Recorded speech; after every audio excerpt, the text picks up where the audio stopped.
Mega Man X, an amazing and innovative action platformer series that took the established Mega Man formula and injected it with not just some, not just a reasonable amount, but all of the drugs. Anyone disagree? Does anyone want to argue with me? These games host some of the most satisfying and rapidly paced action platforming on the SNES and beyond, in my opinion, of course. The original being one of the handful of games I credit with my love of video games as an art form. Someday, my children, but not today. A fantastic action platformer saga synonymous with words like speed, action, adrenaline, catharsis, consistency, pacing, inconsistency, boring, tedious, confusion, pain, hatred, torment, rage, flame Heiniard, flame Heiniard, flame Heiniard. Who, why, who, what am I? I am not sorry and I refuse to pretend otherwise. Flame Heiniard. Now, I don't want anyone to think this is my first hot take video. I still love this series even if it fucking hates me. While I could talk about how the later games dropped the ball, or how they should have stopped after Mega Man X5, or they should have stopped after Mega Man X4, or how Mega Man X6 is terrible, or how I hate Mega Man X6, or how Mega Man X6 isn't even the worst game in the franchise despite being completely broken and unplayable, but the series still has plenty of hot, sexy platforming to offer if you're a fan of the genre. Being at its apex in the 16-bit era, and I have to ask again, does anyone disagree? Actually, that's fair. In this video, I'm going to examine why the original 3 games redefined Mega Man as a series with their incredibly tight controls and inspired level and enemy design, and also how it does the exact opposite of everything I just said. Technically, Mega Man X was my first review, but the thing about that is, fuck you. Wait, no, don't look at that.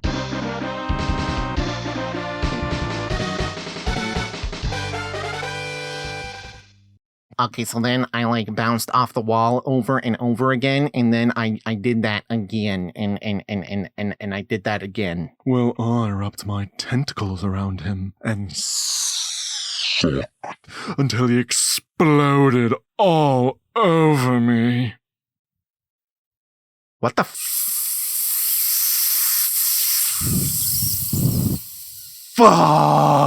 This game is so good. I drank a lot of coffee to get to this point in my life. You know what this game is about right from the moment the title screen punches you in the face with that sick, nasty 16-bit guitar riff.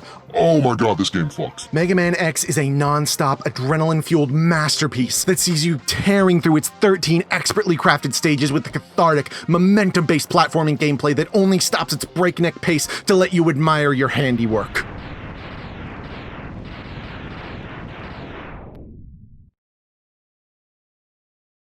I may have a slight bias. I grew up playing this game to the point where it feels like a member of the family, and all these years later, I would still happily commit Alabama with it. The fuck is wrong with me? It's aged well, basically, and I think a lot of people can tell you that Mega Man X is a game that's pretty easy to love, unless you hate it, in which case, can't argue with you. Okay, so backstory of Mega Man X is that the OG series big good Dr. Light created X to be the first robot with emotions and free will and shit, and then he was all like, well, that was a fucking mistake. BRB, lol. Then a bunch of X's later, this other scientist who is also old as fuck unfreezes X and uses his robot DNA or something to make a new race of robots with emotions and free will and shit to exist in the world, I guess. Though a bunch of them went rogue and went crazy and started killing people and shit. So they labeled them Mavericks because yeah, and one of these Mavericks was former non-Maverick Sigma. He used to be cool and now he's a bitch. So go kill him. It was the 90s. There really isn't much more to say. All right, again, my bias is showing, but I can't help but get a big stupid grin on my face every time I start up the Central Highway stage and hear that kick-ass opening song. It reminds me of younger days. Also, the opening stage is very intuitively designed, in terms of teaching the player game mechanics, namely platforming, shooting enemies, and advanced mechanics absent from the previous game, such as the new wall climbing mechanic that breaks the stages wide open in terms of how to traverse. This all culminates in an empowering opening stage that makes the player feel like an absolute king or queen until the vial comes to dethrone you. That said, there are also issues, such as the absence of your dash, making the stage feel a bit poorly paced and arguably boring. A strong way to open the sub-series, but a slog on repeat playthroughs. Seriously though, Tom Sawyer, Smells Like Teen Spirit, Jesus of Suburbia,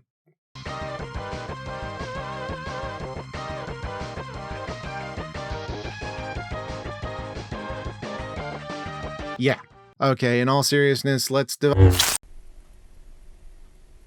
The Mega Man series, generally speaking, revolves around two central mechanics. Can you guess what they are? Jumping from various platforms and shooting whatever hasn't exploded yet, because fuck those people. New to the X series, however, is the ability to scale up walls with nothing but your legs. This opens up levels so hard! With such an emphasis on free-forming mobility, level design accommodates well. Stages consist of meticulously thought-out platform and enemy placement with X's distinct moveset firmly in mind. While the challenge is there, it never feels like anything that goes against the established rule set of the game, allowing you to go at your own pace, aided by the game's exceptional controls. The game design philosophy of Mega Man X is punctuated beautifully in the Maverick boss fights. Attack patterns are seemingly sporadic and can feel almost impossible to dodge, but again, movement in this game is so swift it's easy to pull off pixel-perfect maneuvers, like this. So it fits right in with how the game is played. Like you'll be in the middle of a really fucked up boss fight and you're like, how am I supposed to dodge this? This is a fustercluck. And then you'll be like, oh yeah, that's right. I'm awesome. Speeding through levels becomes incredibly viable and satisfying because this game doesn't suck. Movement even bleeds into the game's other central mechanic. You see,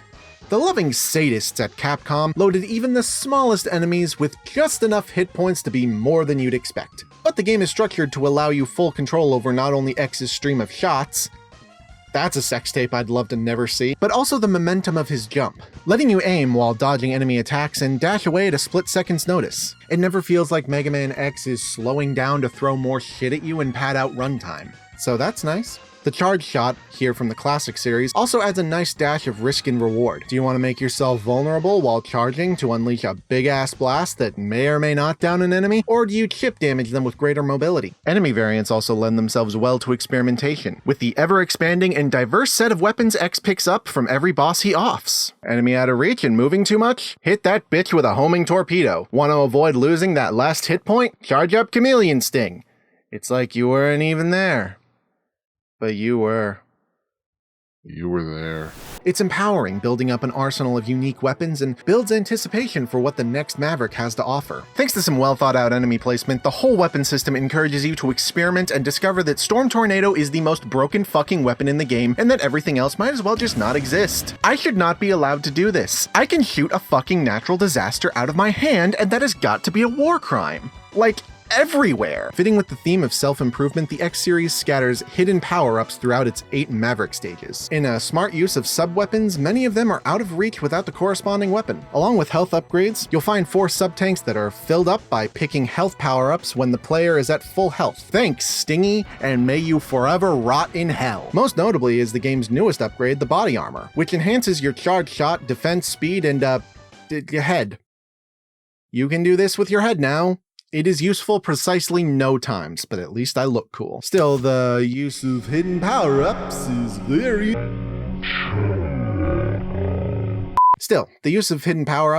intuitive, as if you're slowly building yourself up for a rematch with that vile bastard. I'll get you yet, you Nazi bitch. In a formula you'll soon be intimately familiar with, finishing the opening level brings you to a stage select screen. Being a virgin to the Mega Man series when I first started this game, baby me felt a huge burst of serotonin when he saw the level select screen, and years later, whatever I am now still really appreciates this approach to level design. While there are plenty of recommended stage orders, not starting with Kill Penguin as a hate crime no matter who you are, the real fun comes from interacting with the game's world and discovering the path that is most accessible to your own playstyle. That said, back in elementary school, I showed this game to a friend of mine when he came over. He started with Sting Chameleon stage, and all these years later, I'm still not allowed to leave the continental United States, so there's a wrong way to approach this. Stage order isn't just determined by finding each Maverick's weakness. Each level of the game is a part of an interconnected world, and the order you complete stages in will affect the layout of the map and design of certain stages. So I beat Kill Penguin, and that did an avalanche that froze the Fire Lake in Flame Mammoth's place,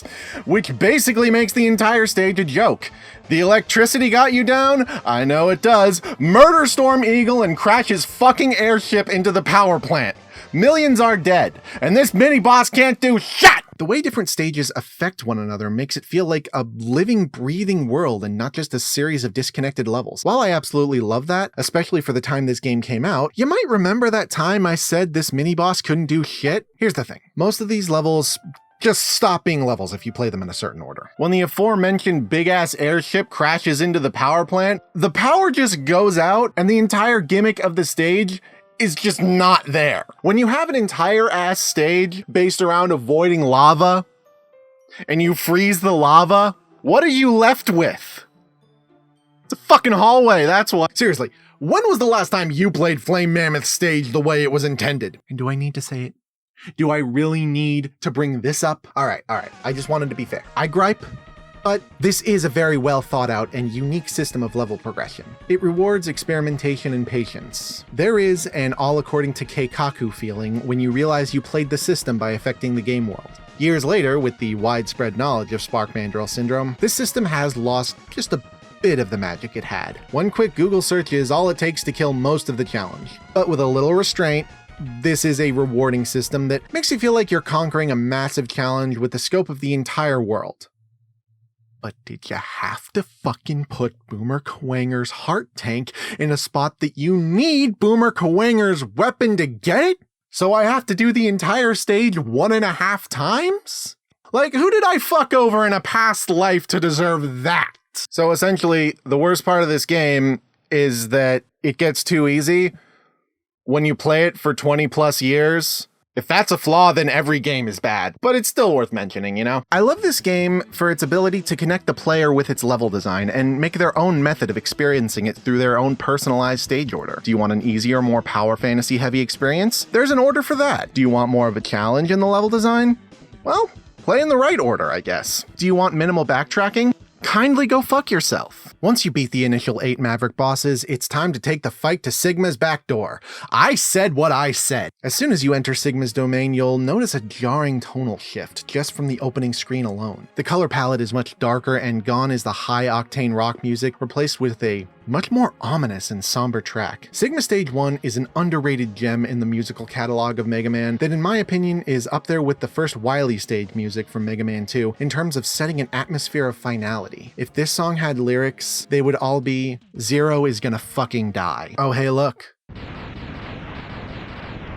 A useless piece of scrap metal. Oh don't be so vile. Hey Vile, let's not blow this out of proportion. Orange, you glad you pissed me off? He's fucking exploding. I'm out of one-liners. What do you want me to say? The cycle of revenge is continued. Stop it. I just want to go home. And then Zero entrusts you with his arm cannon as well as the mission to destroy Sigma.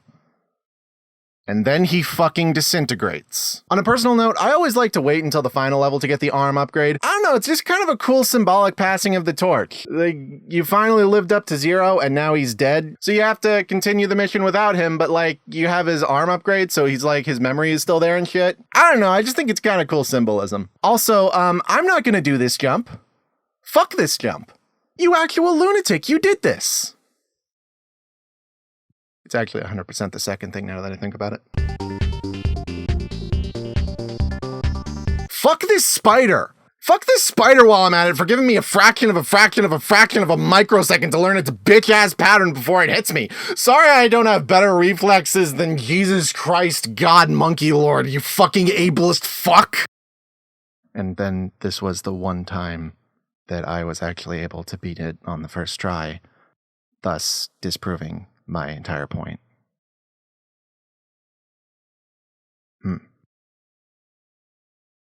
What follows is a gauntlet of 3 stages all leading up to the final battle. I can't say these levels do a great deal to innovate the established level design and difficulty, however there is a certain feeling of accomplishment having made it to this point. I mean, I was like -7 when I first played this game, so maybe I'm overthinking it. Fighting all the bosses a second time hits different this far into the game with all the experience and fire you've accumulated. Yeah, fuck you, Launch Octopus.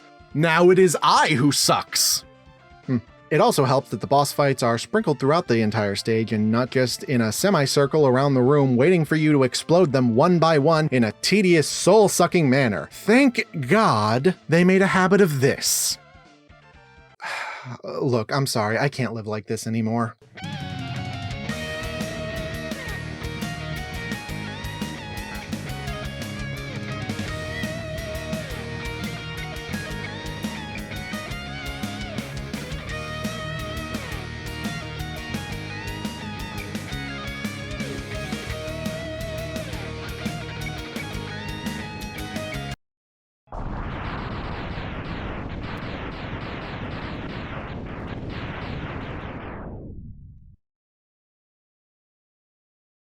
I would be remiss if I didn't mention the third stage. It doesn't really commit to any type of level design and feels like a rush to check all the bosses off before you fight Sigma. It's also a pain in the ass, and this might be a personal point. You have to beat the entire Sigma stage gauntlet and Sigma himself in one sitting. They'll give you a new password, but it doesn't actually mean dick because you go all the way back to SS1 if you have the gall, the audacity to turn the game off before finishing all 4 stages. How dare I live in a world that requires my time? I know this is a thing in the old Mega Man games, and they wanted it to feel like a marathon. That's fine, but when I have to actually schedule a time to finish the game, not to be harsh, but you fucked up and how dare you? Worst part is, I'm playing on the Mega Man X Legacy Collection, the most accessible and recent version of these games. So they could have fixed it, but they were just like, no.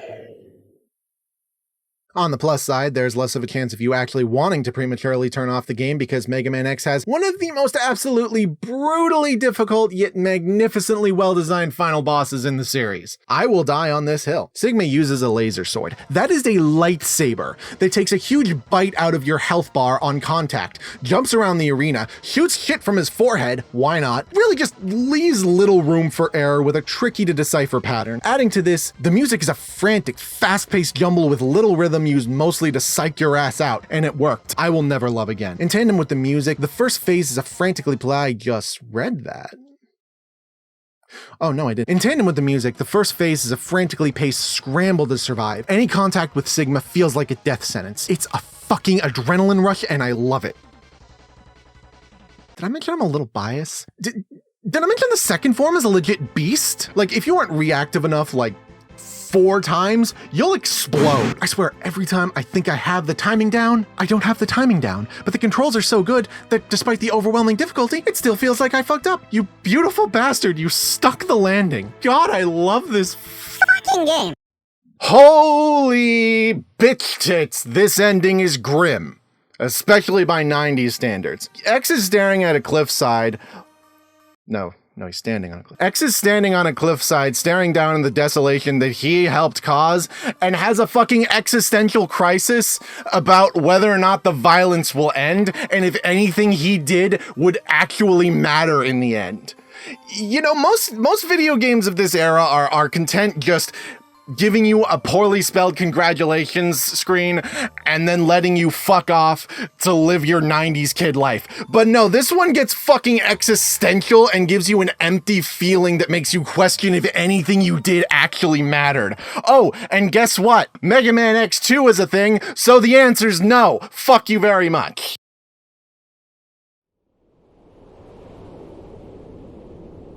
So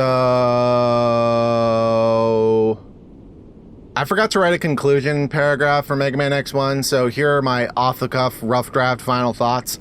I wrote something down, but it's probably going to be different than that. The one word I can use to describe the pilot of the Mega Man X series is satisfying. It's a tight, well-crafted experience with cathartic and finely paced gameplay that makes it a notable exception to the series' chronic case of first game syndrome. It's really hard not to love Mega Man X and be me at the same time. If you haven't noticed by now, I'm a bit biased. I alluded to this when I was talking about stage order, but the only real flaw with the game is me. Yeah, after playing through this game as many times as I have, which more than any human being should count, by the way, I know where every power-up is and how to dispatch each enemy type.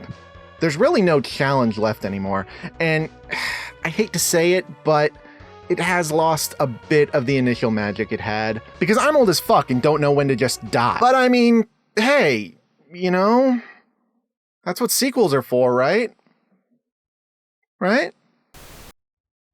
Right? You know, I already did the bit in the beginning of this review where I talk about how terrible the later games are, so this ending doesn't really work that well.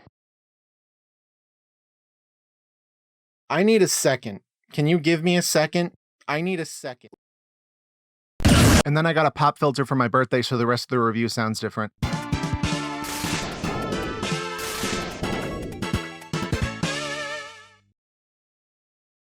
Mega Man X2, the best Mega Man X game since Mega Man X. Okay, look. We all know that creating a sequel is an exercise in futility, and it's a wonder why the human race ever even attempts to do anything a second time. I mean, once you've already done the thing, your options are pretty scarce. You could just do the same thing again. You could also break your back to make a new, better thing that improves on everything the original thing did, which is a pretty popular option if you don't mind losing your soul and any shred of happiness or hope left in your cold black heart. Or you could go with option C. Turn the thing into a completely different thing and get all experimental with it, causing people to miss the original thing. Am I demonetized yet? I bring this up because, depending on the alignment of the planets, Mega Man X2 kind of does all three of these things at separate intervals.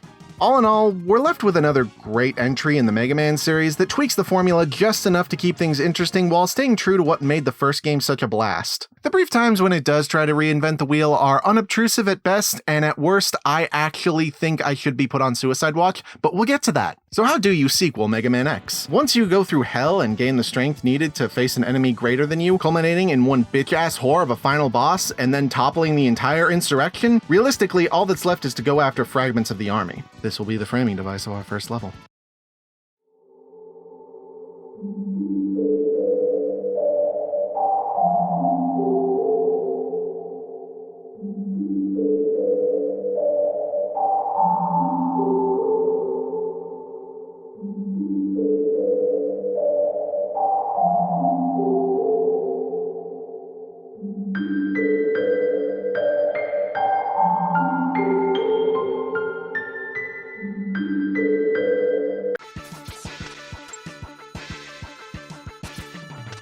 Okay, but why? This first level shows us off the bat that the game is more focused on refining concepts that already worked, as opposed to throwing a bunch of new shit at the wall to see what sticks. This is good sequeling.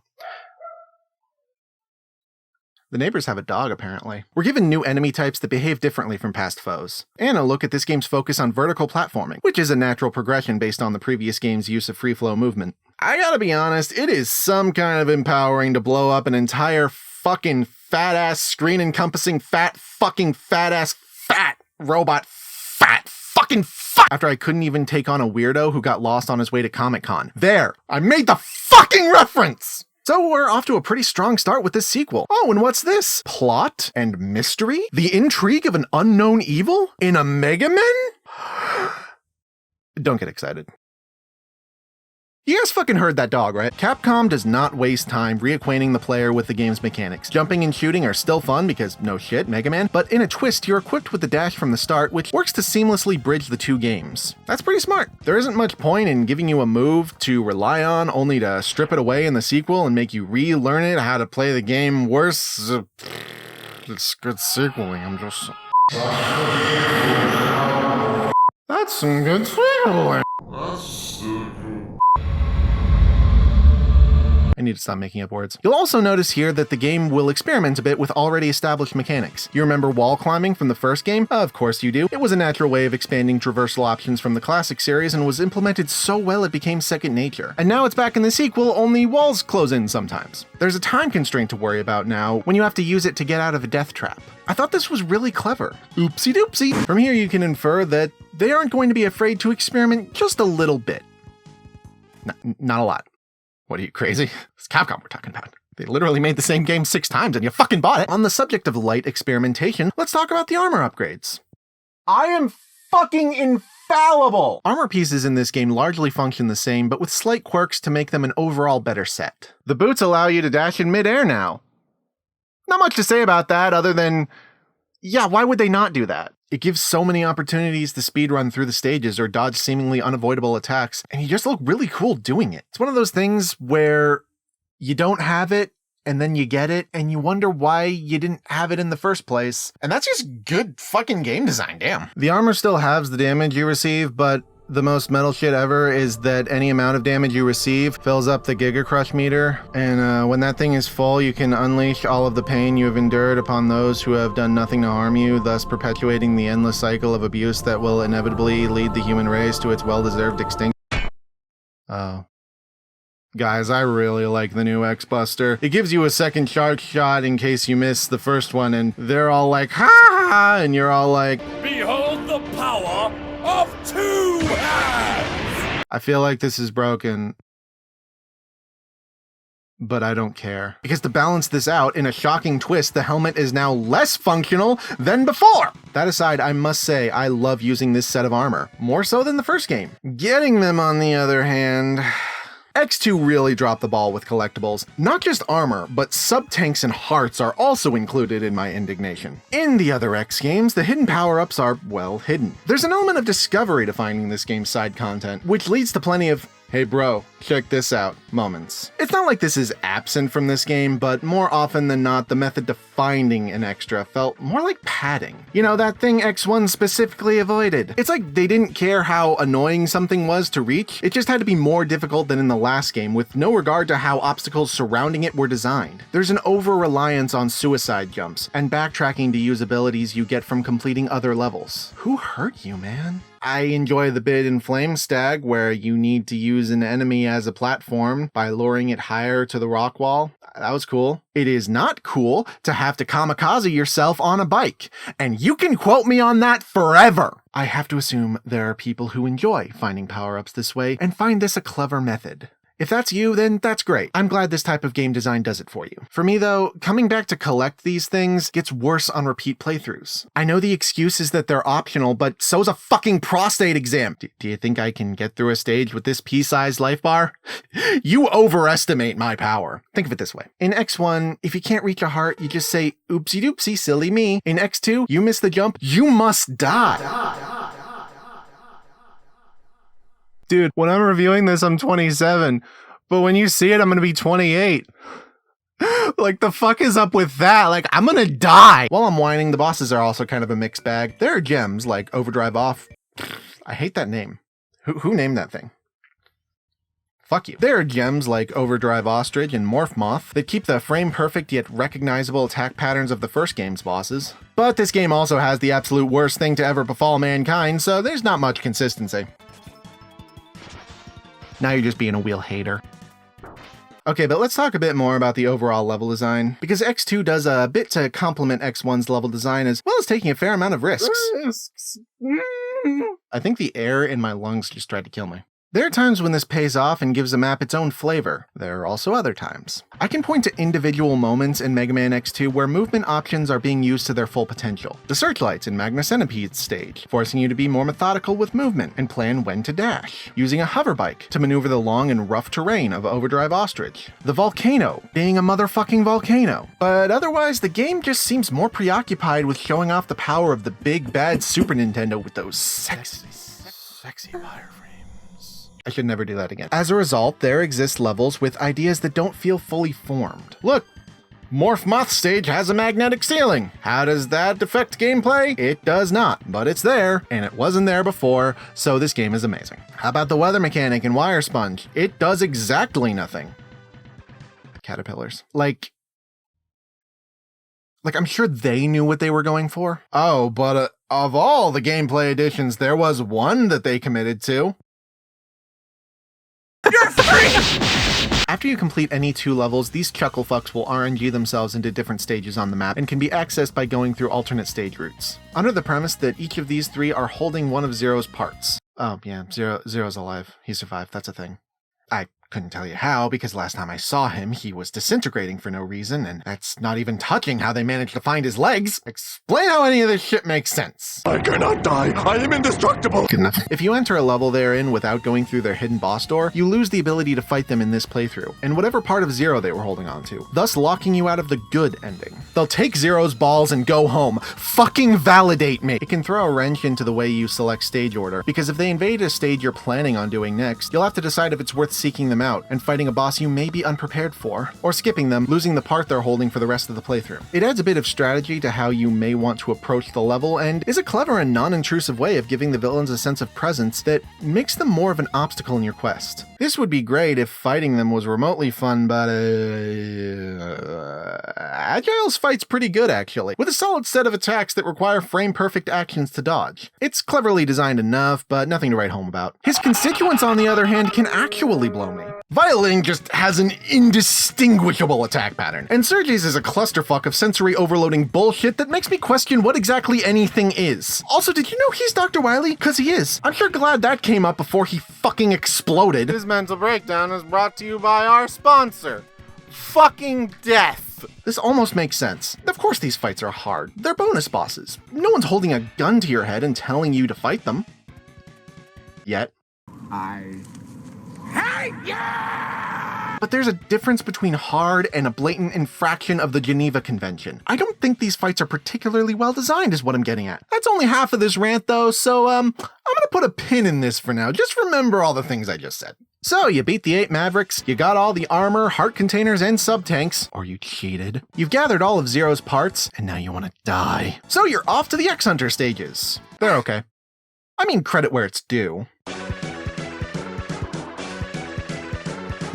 And the first final level is actually pretty good, with some well-paced set pieces and clever callbacks to earlier stages. But after that one, I get a sense that they were just in a hurry to wrap things up. It's either blatantly padded out, or obstacles just feel thrown together with no real thought of how they function in the game, which is kinda just how this game operates. They reintroduced the flying platforms from an earlier stage, only this time you have to angle them in the right way and have the arrow pointing in the correct direction to progress upward.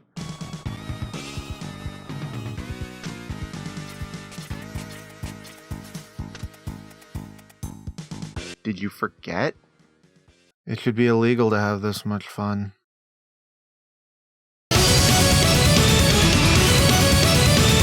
Do you think it's more fun fighting the X-Hunters a second time? No. I should tell you, I have a serious grievance with any boss fight that has insta-kill spikes as a mechanic. It's just a cock move. But surely Agile's rematch is at least good, right? Well, yeah, if your definition of great is he's a giant tube now, what?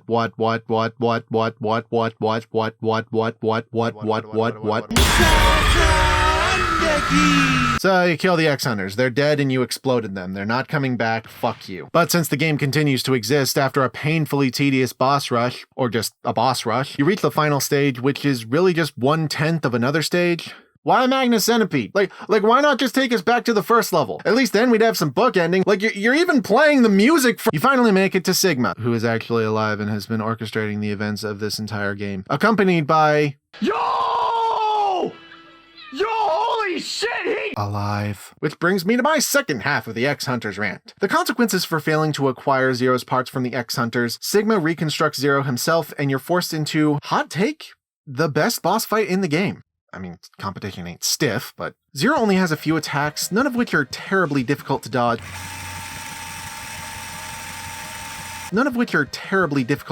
But the trade-off is he's always moving, giving you a small window of time to react. As a result, you're more reliant on reflex as you desperately avoid each attack with pixel perfection, waiting for that elusive frame in which you can retaliate. It's really just a great personification of every mechanic a boss has used thus far in both of these games. The fight is rewarding because you will have to slip into a rhythm in order to survive, giving you something to look forward to in each playthrough. The thing is, this is what happens if you don't fight the Backstreet Boys.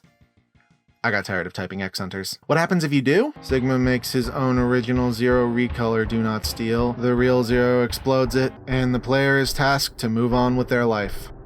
Now it's time to ask yourself, when you're playing a Mega Man game, would you rather A, choose your own level order based on streamlining the game to your preference, do absolutely nothing, and then have a bonus boss to look forward to fighting? Or B, diverge from your own set path in accordance to what the RNG gods dictate, go out of your way to fight 3 bosses with an overall quality of Burn the Elderly, just to be locked out of the aforementioned bonus boss so you can watch Sigma infringe the copyright of a dead guy? I mean, hell, even if you disagree with me on the Zero fight, it's better than anything the final boss does. Yes, the wireframe effect is very impressive. Can you please just make a video game now? What if, and hear me out, you get the bad ending, and Zero fucking dies again? That would at least give the root narrative consequence and put pressure on you to play around the stages in Sync Invades. It's like, oh shit, I failed to save him again. I'm a fuck. And this game made me feel that way. It's poetic justice. I don't know, man. Yes, I know this predates BioWare and Zero would negate this by existing in the next game, but it's something. What we have now is another back-asswards example of this game shoving new stuff into itself without thinking of how it functions. It's not working, and it's not working. It just is. Here it is. It's a sequel. It's different. Give me your fucking money. Didn't I like this game a minute ago? Okay, so you blow up Sigma and you blow up everything because Peace, and X once again finds himself asking if the violence will ever stop. His friend can only respond with, yeah, but it's gonna take us like 8 fucking tries. Please don't take any of this to mean I don't like this game. Even the worst stages in this game are home to some solid reflex-based level design that rewards patience and experimentation. The controls remain as solid as ever, lending you frame-perfect control over X, and placing the blame of death solely on the player. These accolades can, of course, apply to the first game as well. And I think that's where a lot of people's distaste for Mega Man X2 comes from. Obviously, I can only speak for myself, but the consensus seems to be that Mega Man X2 is more or less an expansion pack sequel. I think it's a damn great expansion pack that is well worth your time, especially since the best way to purchase these games nowadays is together, but it is very much a retread of X1 in many respects. The occasions it tiptoes out of the shadow of the preceding game to try and innovate, they fail to commit to any new concepts. Still, I would rate this game more or less on par with the first. It's still a great time, questionable design decisions, and new kids on the block notwithstanding. So check it out. That's my secret. I was never monetized.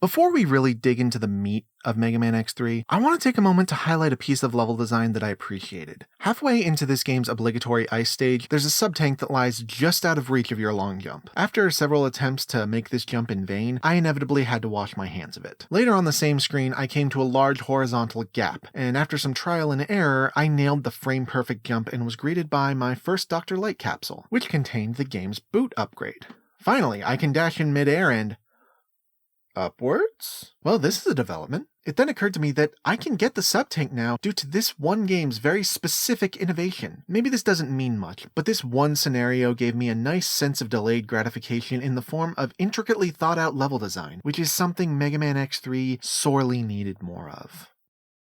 Mega Man X3 takes place once again in the year of time. Maverick uprisings are still a thing, so a scientist named Dr. Doppler is like, I'll save you! And makes a chip that suppresses the Maverick instinct in Reploids, thus stopping their rampage. In reverence, the people of Earth or whatever create a town in Doppler's name officially dubbed Doppler Town, which is so fucking clever that I may actually end it all tonight. They usher in a new era of peace.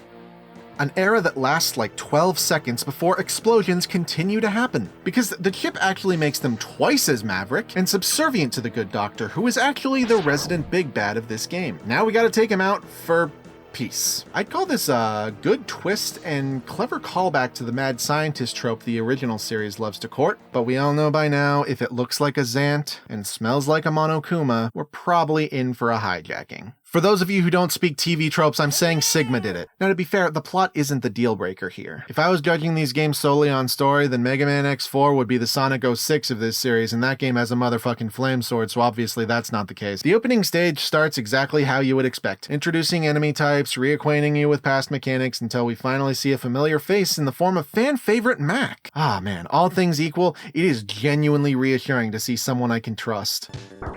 You dirty son of a bitch, I knew it! I guess Mac actually stands for more anarchy. So after that unmitigated betrayal, X is carried off and, hello? I don't really have a character. Oh, okay, I guess Zero will come to save us. Wait, hold on. I'm Zero? Guys, I'm fucking Zero! I got the laser that charges like 40 fucking times and the little lightsaber with the and dude, I'm red and I fuck and my hair goes all like whoosh!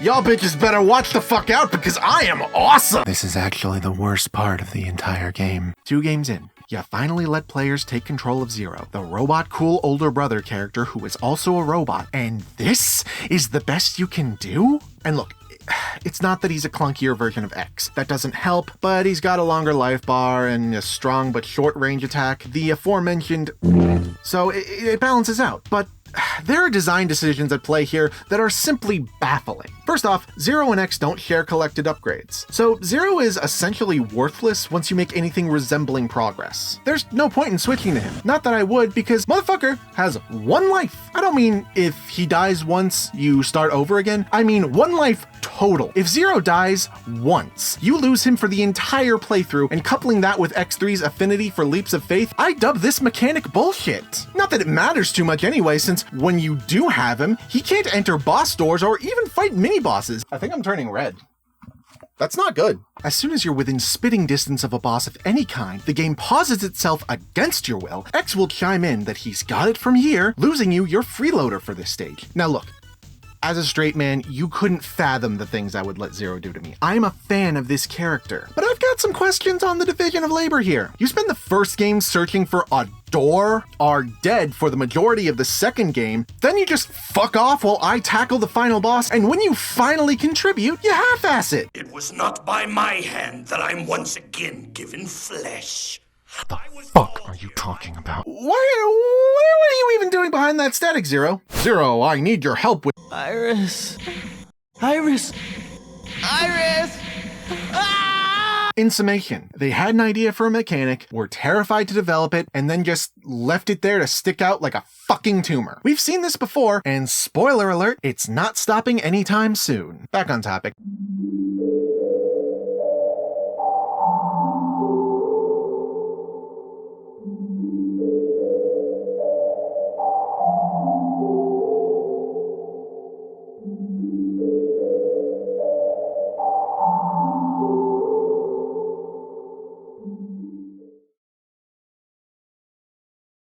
Who the fuck was that? So you fight another screen-encompassing robot bastard, and you're off to the stage selection again. You know the drill, 8 Mavericks, power-ups, end-stage gauntlet, blah blah blah. Only this time there's a bit of a different feel to choosing stage order. See if you can pick up on it. I begin my trek by choosing Blizzard Buffalo stage, where I find blocks of ice meticulously placed to hide a secret platform, so I figure I'll have to come back later for it. No big deal. So I kill him, I fucking murder him in front of his children, and steal his weapon.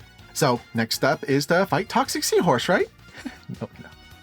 Simple viewer, no. This is Mega Man X3. So I decide to enter Blast Hornet, Toxic Seahorse, and Neon Tiger stages, not with the intention of completing them. No. I just need to grind for whatever power-ups I can get early on before I slaughter Tunnel Rhino, and the game forces me into a boss fight I would otherwise be woefully unprepared for. Why am I British now? Each stage comes with a set of mini-boss doors, and after you beat 2 Mavericks, there is a chance you'll find one of these shitfucks behind them. It functions similarly to the fights with Boys to Men from X2, however, unlike O-Town, you don't have a choice but to fight them, thus halting your progress through the level. If they're blocking a collectible you want, you're fucked, which is why I grind for collectibles early, and right there is where I run into my first major issue with this game. I'll expand on this later when the game is being an asshole, but RNGing me into a boss I'm ill-equipped for makes the act of collecting heart tanks in preparation a necessary grind, as opposed to a fun reward for exploring and mastering level layouts. That's a personal point, I know, but it just isn't fun being shot by a ring that paralyzes you for some reason, dying and being sent back to the beginning of the stage, losing more health because the game's ludicrous enemy placement, and dying again. You can use Zero as a meat shield, sure, but the question you have to ask yourself is why are you making concessions like this to play one fucking stage? And if you want to risk losing Zero forever. If the game waited till I beat at least 4 stages, this would not feel like such a dick slap. At least Vile is optional. Oh, yeah, Vile came back. I don't know, he unexploded, I guess. Stop thinking about it. It is entirely possible that none of this is happening and I've lost my mind, but I don't care. For the sake of giving credit where it's due, I am so goddamn lightheaded. There's an interesting tidbit that if you defeat these 3 normally, you'll face them again during the end stage gauntlet. But if you defeat them with their weaknesses, it'll actually kill them, and you'll face a totally different boss in the final stages. It's a small feature, but a nice way of letting the player interact with the game world in a reasonably unintrusive way. So about this game being an asshole, in addition to the usual number of sub-tanks and armor and heart tanks, bim bop boopity bop, X3 adds its own innovation to the series with the inclusion of collectible ride armors, which can be accessed through these panels strewn throughout the world. Well, can't avoid this elephant anymore. For the sake of full disclosure, I've never liked ride armor that much. True, they offered a brief spurt of strength and made you feel indestructible, and it felt nice dishing out some pain on these worthless peons, but they were always highly situational. and that kinda killed my interest in using them. There would always be a roadblock in my way before I could really start to play with them. For some, this might make your short time with them even more enjoyable, but more often than not, I would just go without it. The only time I thought it was used effectively was in X8, where there's fucking 8 of these things! In theory, making them collectible would alleviate this, but they're still functionally the same. True, you have a selection of different armors to choose from, but you're still strictly limited in the amount of time you can play with them. Replace these pads with just regular ride armor, and the only difference is there's one less thing to collect. Again, collectible ride armor is a cool idea, but the mechanic needed more time in the oven because most of the time, their only real function is to reach other power-ups that I actually want to get. So in summation, these are collectibles that I collect for the sake of collecting other collectibles. Sometimes I think about dying. There's innovation, and then there's just taking what already worked and stretching it so it lasts 7 years. In case I've been too subtle, I fucking hate how Mega Man X3 did power-ups. Let me give you a specific example before I have a goddamn aneurysm. Here I am, going about my business and living my best life in Toxic Seahorses stage, where I get that heart tank early like I said. I go on to find myself in a lake, where just above me sits a ride armor unit. You want that, but you can't get it without getting the Ice Blast from Blizzard Buffalo stage. You may be thinking, didn't you start with this stage? Yes, I did, but it's not that simple, because I need it to be fully charged. So, okay, now I need the arm upgrade. Where do I get the arm upgrade? It can only be attained in Neon Tiger stage with Tunnel Rhino's weapon and the leg upgrade. 2 power-ups from 2 separate stages that you need to get in order to use a completely different weapon to get the armor that you can't even use because you remembered, fuck, I need to go to Blast Hornet stage to get the original ride armor because for some ass reason, all the other ride armor kits are unusable unless you have this specific fucking model. It's special like that. Oh, and rewinding to Tunnel Rhino stage, you find 2 boulders precariously suspended from death spikes, both of which are hiding separate goodies, and both needing the charged version of Volt Catfish's weapon. There's a robot catfish at play now. So you need to fight Volty, whose weakness is the drill, which you get from Tunnel Rhino, the very stage you just left to get this weapon, and the sneaking suspicion hits you that this is the entire fucking game! There are so many fuck I gotta go back moments when you realize you don't have the right combination of weapons. I shouldn't have to plan 10 steps ahead to grab 1 heart. Why are there so many logistics? It's just a goddamn heart. It doesn't even do much. I can take like 1 more hit. It helps me take like 1 more hit. It helps me survive a paper cut.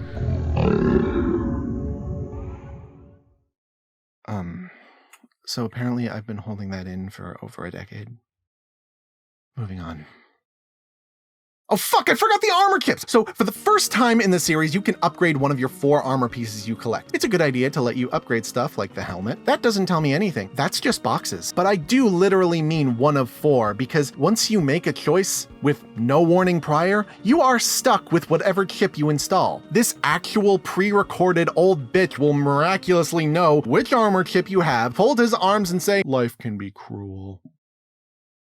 I'm literally named after the variable X, you fucking fascist! If you'd care to look away from the comments section, I'd like to mention that yes, in the Japan-exclusive PS1 and Saturn versions of this game, you are able to switch chips around to experiment. Also available on the old Mega Man X collection if you'd like to do some hunting. But I'm playing on the more recent and accessible version of this game present on the Mega Man X Legacy collection, meaning that this is the version of the game they were proud of. So with all this in mind, Dr. Light is a lying whore because golden armor. I'm fucking tired, dude. If you collect all of the bonuses in the game, excluding the chips, you'll gain access to the golden armor, which has the ability of all 4 armor chips in it. It basically turns you into Super Saiyan God. So, essentially, if you miss everything, you gain everything, and while that is zen as fuck, you basically can't actually 100% this game. Because if you get any armor chips, you lose the golden armor. But you can only get the golden armor by not getting the chips. My OCD is going crazy and the timeline is collapsing in on itself, so that's a thing. You may have noticed that I'm not really touching level design. Well, that's because divorced from backtracking and collection overabundance, the levels themselves are kind of just fine.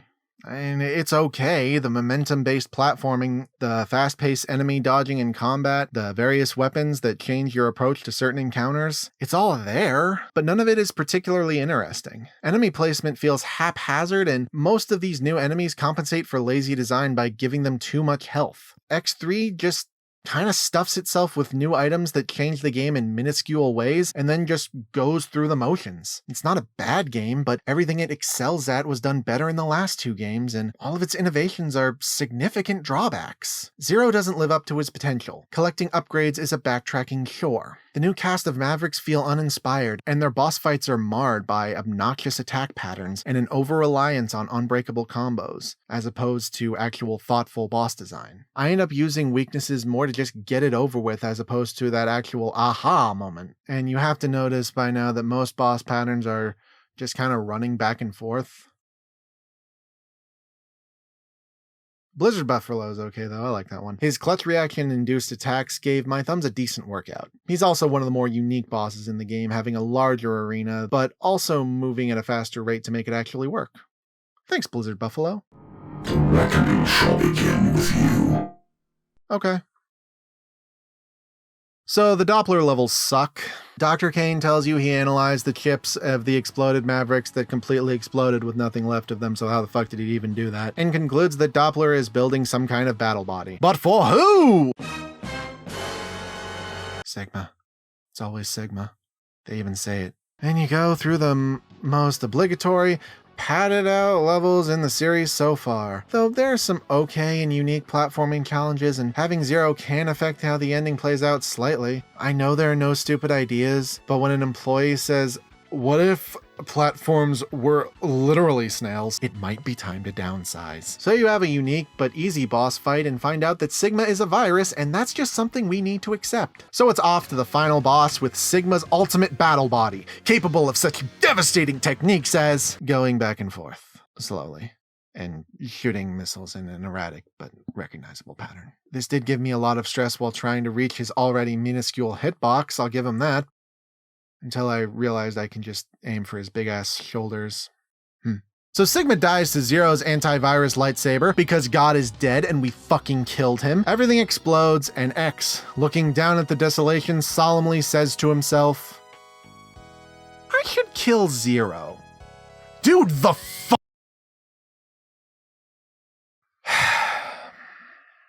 That was real, by the way. So apparently I don't like Mega Man X3, which I didn't even realize until I started taking notes for this video. While I'll never say it's outright awful, its existence just reeks of formality. I don't want to be mean to the company this game was outsourced to, but I gotta call it like I see it. I mean, I guess I could fucking lie.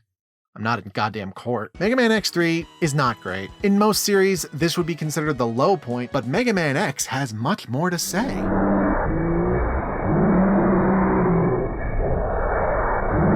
Being born was a fucking mistake.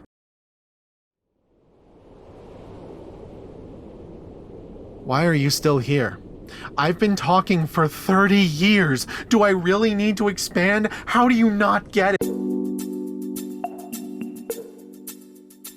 So, do I still think this era is the highlight of the X series? Motherfucker, I have been standing in this walk-in closet for fucking hours. My goddamn feet are killing me. Baby, come back. Any kind of fool could see there was something in everything about you. Baby, come back. Yeah, you can blame it all on me cause I was wrong, and I just can't live without. I was so happy at the beginning of this video. Look, kidding aside, despite having no love for the third game, I still get a lot of enjoyment out of the original Mega Man X trilogy. I can't recommend enough picking up these games in the Mega Man X Legacy collection if you're new to the series. Just keep in mind you really don't need to get the second one. Seriously. Don't do this to yourself. I guess that's the conclusion of the video. I kind of wish I had more to say after such a long video, but I'm kind of feeling lightheaded, so I think I'm gonna go rest. You take care of each other out there. And, you know, friends don't let friends play Mega Man X6.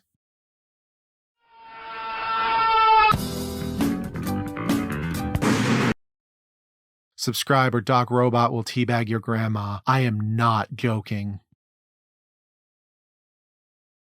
Help me feed my cat. Go to patreon.com/me. That's not the real link, but the link is on the screen right now and in the description, so I don't actually need to say it because I think you can read. I don't have an ending for this bit. Fuck Nazis.